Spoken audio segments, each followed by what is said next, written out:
Kai, she whispers to me, Kai.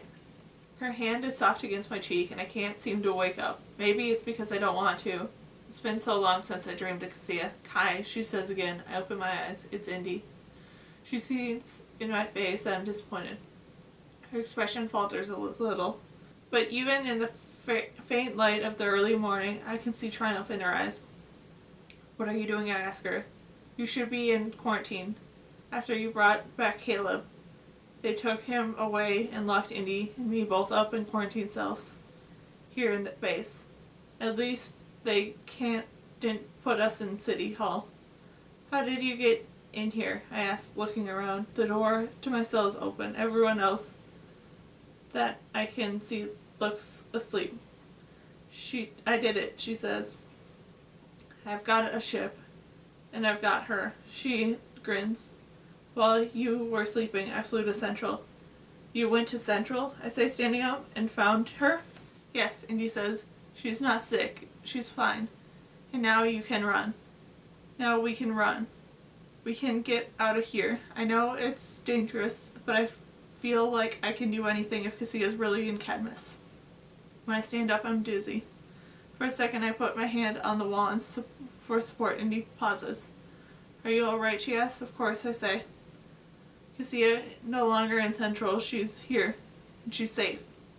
In unison, Indy and I slip out the door of the cell and start for the fields. The grasses whisper to each other in the pale dark, and I start to run. Indy stays next to me, keeping pace. You should have seen the landing. I did, Indy says. They were perfect, better than perfect. People are going to tell stories about them someday. Indy sounds almost giddy. I haven't heard her like this before. It's contagious. How does she look? I ask. The same as always, Indy says. I start laughing and stop running as we reach the grip, and I grab Indy and spin her around and kiss her cheek, and thank her for managing the impossible. But then I remember, I could be sick. So could she. Thank you, I tell Indy. I wish we weren't quarantined.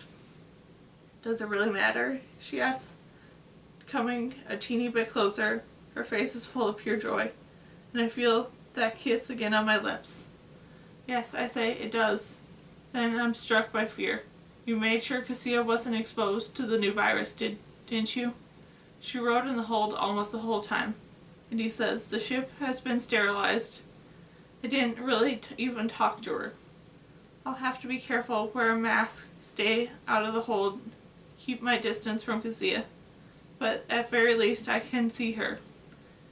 Too good to be true. Some instinct within me warns. You and Cassia together flying away, just like you imagined. Things don't happen like that. If you let hope inside, it takes you over. It feeds on your insides and uses your bones to climb and grow. Eventually becomes that thing that is your bones and holds you together, holds you up until you don't know how to live without it anymore. To pull it out of you would kill you entirely. Indy Holt, I say, you're too good to be true. Indy laughs. No one ever calls me good before. Sure they have, I say, when you're flying. No, she says.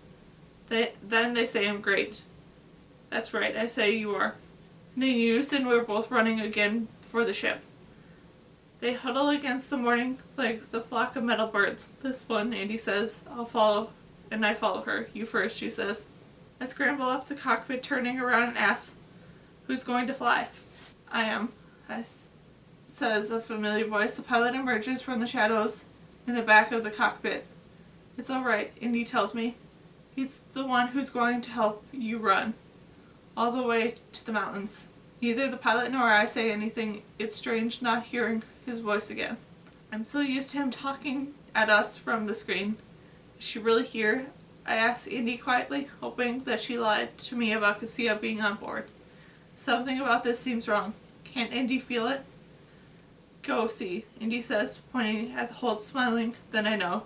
She doesn't think it's a trap and Cassia's here. It's clear even though nothing else is. Something's wrong with me. I can't think right, and when I climb down into the hold, I almost lose my footing.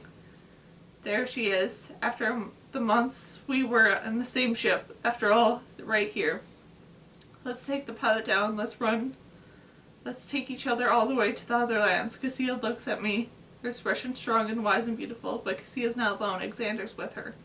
Where is the pilot taking all of us? Indy trusts him, but I don't. Indy, what have you done?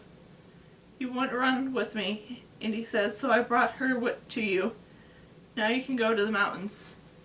You're not coming with us, I say, realizing. If things were different, I would, Indy says, and when she looks at me, it's hard to hold her honest, longing gaze. But they aren't, and I still have flying to do. Then fast like a fish or a bird, she disappears from the entrance of the hold. No one can catch Indy when it's time for her to move.